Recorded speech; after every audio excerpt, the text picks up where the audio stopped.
Most people don't stop drinking specialty coffee because they suddenly dislike it. They stop because, slowly, it starts to feel unpredictable. One day it feels clean and energizing. The next day it feels sharp. Sometimes it causes stomach discomfort. Sometimes it amplifies anxiety. Sometimes it interferes with sleep in ways that don't show up immediately, but accumulate quietly over time. And because these changes happen gradually, most people don't immediately blame the coffee. They assume something else changed. At first, the explanation usually turns inward. Maybe the body is changing, maybe age is catching up, maybe caffeine tolerance is lower than it used to be, maybe stress is higher, maybe digestion just isn't as strong anymore. These explanations feel reasonable, and they're comforting in a way, because they don't require changing habits. But they also miss the real issue. They place responsibility on the person rather than the product, which is exactly what inconsistent coffee benefits from. If you blame yourself, you keep buying. The real problem isn't specialty coffee itself, and it isn't your body. The real problem is that most specialty coffee today is not designed for daily consistency. It's designed for impact, for excitement, for exploration, for differentiation. And those goals conflict directly with what the human body responds to best over long periods of time. The coffee industry, particularly the specialty segment, rewards novelty and complexity. Roasters compete on uniqueness. They showcase rare varieties, unusual processing methods, and extreme flavor profiles. That makes sense in a competitive market. But it creates products that are fundamentally incompatible with human physiology when consumed daily for years. Most specialty coffee is marketed as an experience: new origins, new flavor notes, seasonal releases, single erosion lots, bright acidity, experimental processing, light roasts that preserve delicate aromatics, natural and anaerobic fermentation methods that create unusual flavor profiles. All of that sounds appealing. It sounds sophisticated. It sounds like progress. It sounds like you're drinking something better, something more ethical, something more connected to the source. But the body doesn't want a new experience every morning. The nervous system, the digestive system, and sleep regulation all prefer predictability. They adapt to patterns. They build tolerance and efficiency around consistent inputs. And when those patterns keep shifting, the adaptation becomes stress. This is why so many people feel fine with specialty coffee for months, and then suddenly feel off. It's not that coffee started causing problems. It's that the accumulation of inconsistency finally crossed a threshold. When the roast changes from batch to batch, when the acidity varies more than expected, when caffeine content fluctuates, when processing methods change, the body has to recalibrate repeatedly. That recalibration doesn't always show up as an immediate reaction. It shows up as background friction, a slight edge to your energy, a heaviness after drinking that wasn't there before, sleep that feels less restorative even when you stop drinking coffee by noon, digestive discomfort that seems to come and go without clear cause. One of the most common misunderstandings is that better coffee automatically means coffee that is better for daily use. In reality, those are two different categories. A coffee can be impressive and still be a poor daily choice. Complexity, brightness, and intensity often come at the cost of stability. And stability is what matters most when something becomes a daily habit. The coffee that wins awards or gets high ratings from professional cuppers is optimized for a single tasting session, not for what happens when you drink it every morning for 5 years. Professional tasters evaluate coffee in controlled conditions, often spitting it out rather than swallowing it. They're assessing sensory interests, not physiological compatibility. When people talk about specialty coffee being hard on the stomach or making them anxious, they often focus on roast level or caffeine content alone. But those are surface-level explanations. The deeper issue is variability. Variability in sourcing, variability in roasting, variability in freshness, variability in how the coffee behaves when brewed slightly differently. Each of those variables might be tolerable on its own. Combined, they create inconsistency that the body has to constantly adjust to. This is why 2 cups of coffee that look identical on the surface can feel completely different in the body. One feels calm and predictable. The other feels sharp, heavy, or unsettling. And yet most people can't explain why. They just know one works and the other doesn't. They can't point to a specific difference because the differences are systemic, not singular. Here are the 4 signs that a coffee will tire your body over time.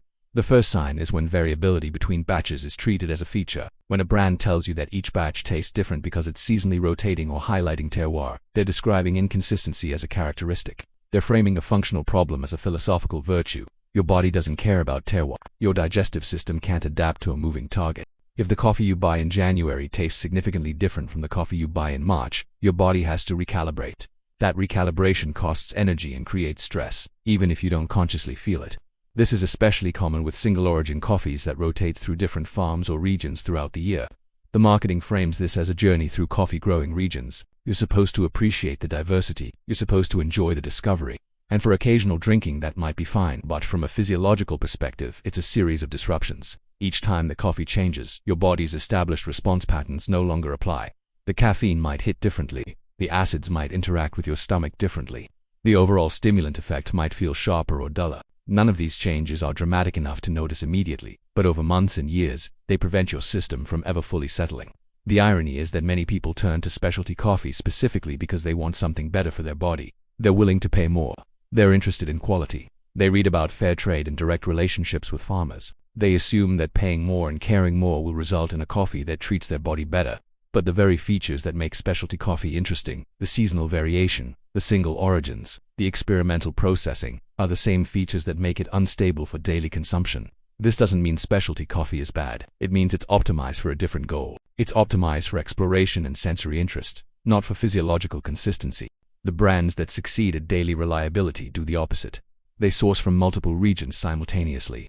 They blend to eliminate differences rather than highlight them. They maintain the same sensory profile year after year, even when agricultural conditions shift. They treat consistency as the primary goal and flavor as a secondary consideration. That approach doesn't win awards, but it keeps people drinking coffee comfortably for decades. The second sign is unpredictable acidity. Acidity is one of the most variable factors in coffee, and it's also one of the hardest on the digestive system when it fluctuates. Specialty coffee often celebrates bright, complex acidity. It's described in positive terms like lively, crisp, vibrant, or sparkling. Acidity is presented as a marker of quality, a sign that the coffee was grown at high altitude and processed carefully. And in a single tasting, that acidity can be pleasant and refreshing. It can make the coffee feel clean. But if that acidity level changes batch to batch, or if it's pushed to extremes to create interesting flavor, your stomach has to constantly adjust over time. This can erode tolerance. The coffee that felt clean and vibrant at first starts to feel sharp and irritating. Acidity in coffee comes primarily from organic acids like citric, malic, and chlorogenic acid. The concentration of these acids varies based on growing altitude, processing method, and roast development. Lighter roasts preserve more of these acids, which is why they often taste brighter. But preserving acids also means preserving variability. A light roast from Ethiopia will have a radically different acid profile than a light roast from Colombia, even if they're both sold under the same brand. Your stomach responds to these differences even when your palate doesn't fully register them. You might taste both coffees as bright and fruity, but one might leave you with reflux while the other doesn't. And if you're rotating through different origins, you never know which experience you're going to get. This is why some people feel fine drinking dark roast coffee every day but struggle with lighter roasts.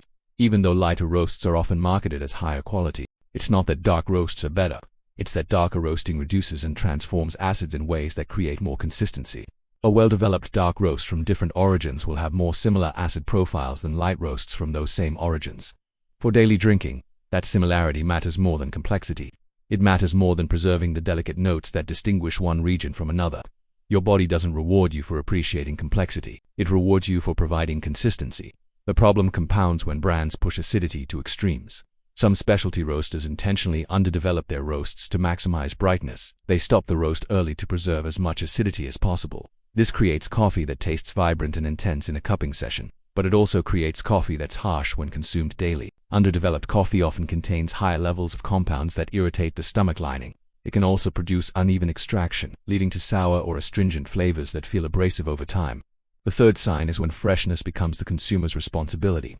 Many specialty roasters sell coffee in bags without serious oxidation protection. They expect you to buy small amounts, store it perfectly, and consume it within 2 weeks of roasting. Some even print a roast date on the bag and tell you the optimal window for consumption. That's not realistic for most people. Most people buy coffee in quantities that last 3 to 4 weeks. They store it in the bag it came in, often without resealing it properly. They don't track how many days have passed since roasting. Coffee begins to degrade almost immediately after roasting. Exposure to air, light, and moisture accelerates this process. As coffee stales, it doesn't just lose aroma. It becomes harsher, flatter, and heavier in the stomach. If the brand isn't controlling this variable through packaging, you're drinking inconsistent coffee, even if you're buying the same product. The degradation happens in stages. In the first few days after roasting, coffee is actually still releasing CO2 and hasn't fully stabilized. This is why some roasters recommend resting coffee for a few days before brewing. Between days 3 and 14, most coffees are at their peak, assuming proper storage. The volatile aromatic compounds are still present. The oils haven't oxidized significantly, and the flavors are balanced. After 2 weeks, volatile aromatic compounds begin to break down noticeably. The coffee starts to lose its brightness and complexity. After a month, the coffee tastes distinctly stale to anyone paying attention. The oils on the surface of the beans oxidize, creating rancid flavors. The brightness disappears. What's left is a flat, bitter shadow of what the coffee was intended to be. Most people don't track this progression because they finish a bag over several weeks. They don't realize that the cup they re-drinking on day 25 is radically different from the cup they drank on day 5. They just notice that sometimes coffee feels good and sometimes it doesn't. That inconsistency creates exactly the kind of unpredictability that makes coffee feel unreliable over time. And because the degradation is gradual, people often don't connect the discomfort they feel to the staleness of the coffee.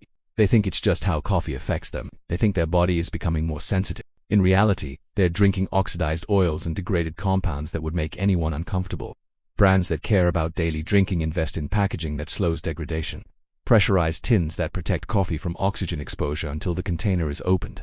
One-way valves that allow CO2 to escape while preventing oxygen from entering. Vacuum-sealed portions that keep each serving fresh until use. Nitrogen flushing that displaces oxygen before sealing. These aren't marketing gimmicks.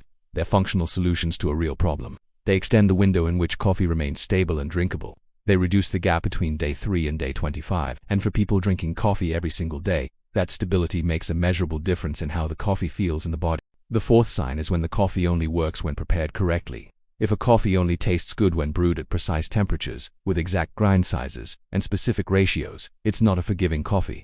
Most people don't brew coffee with laboratory precision. They don't own refractometers or precision grinders. They brew it while half awake, in a hurry, or while multitasking. A coffee that only performs well under perfect conditions will punish you for small variations. And when you're drinking it every day for years, those punishments add up. You start to feel like coffee is difficult. You start to feel like you're doing something wrong. In reality, the coffee is poorly designed for real-world use. Hey everyone, and welcome back to the channel. Let's talk about coffee. That first glorious sip in the morning, the midday pick-me-up, or the cozy cup you share with friends.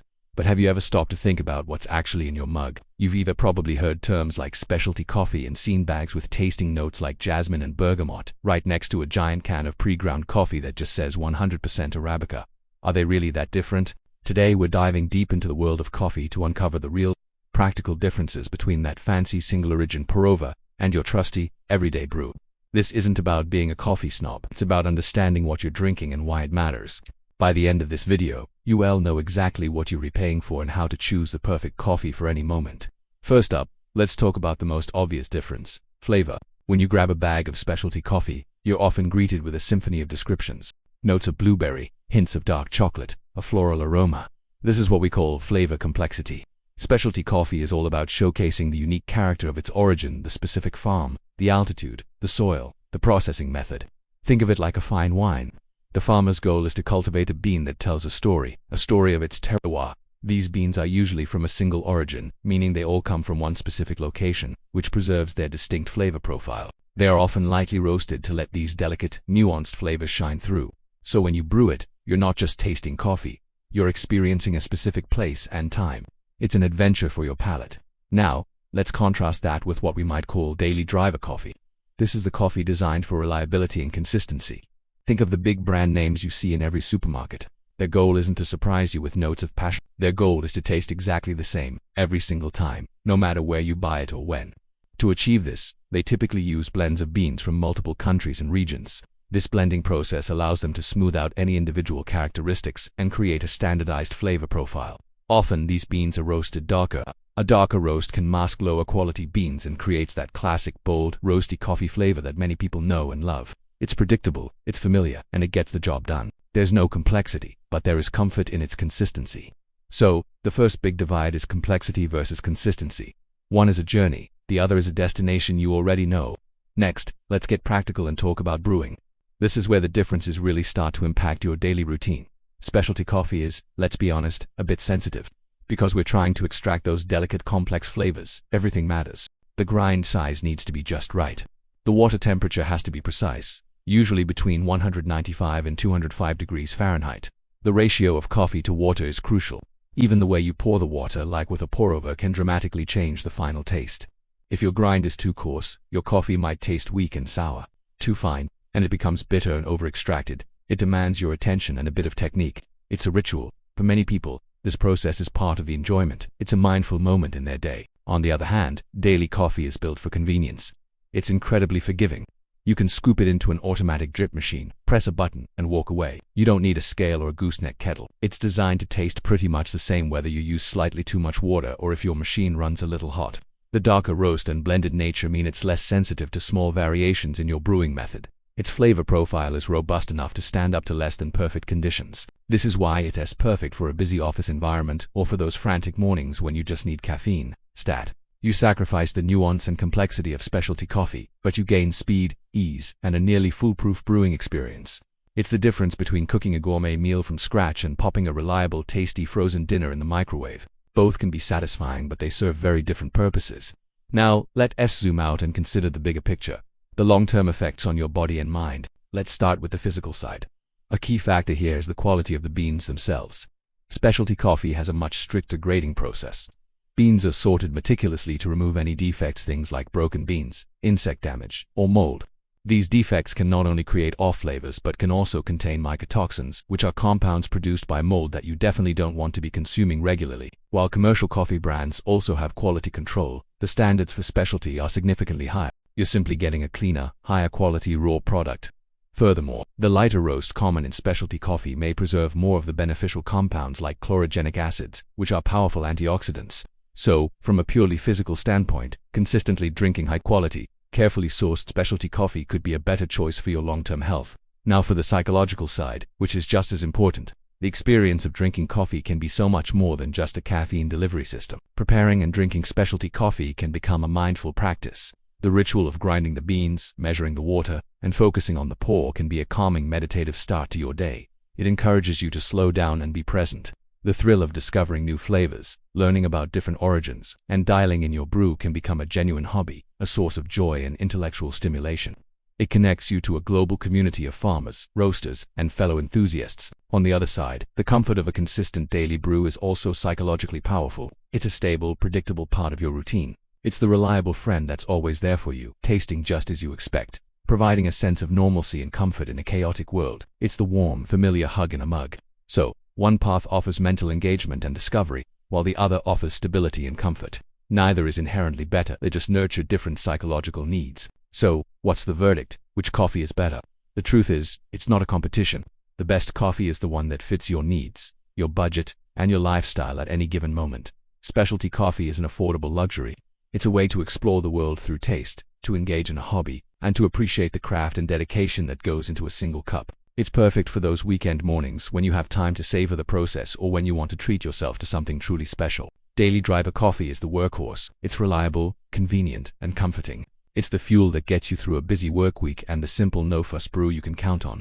Many people, myself included, enjoy both. I might have a quick, easy cup from my drip machine on a Tuesday morning, but on Saturday, I'll break out my scale and my V60 to brew something really exciting. Understanding the difference empowers you to be an intentional consumer. You know when it's worth it to spend a little more for that bag of Ethiopian yogurchef, and when a can of your favorite supermarket blend is the perfect choice. It's all about drinking better, not necessarily more expensive. Coffee. So next time you're in the coffee aisle, you'll know exactly what you're looking at. Thank you so much for joining me on this coffee journey today. I hope this cleared things up and gave you a new appreciation for what's in your cup. What's your go-to coffee? Are you team specialty, team daily driver, or a mix of both? Let me know down in the comments. I love hearing about what you all are brewing. If you found this video helpful, please give it a thumbs up and consider subscribing for more deep dives into the world of coffee. Until next time, happy brewing.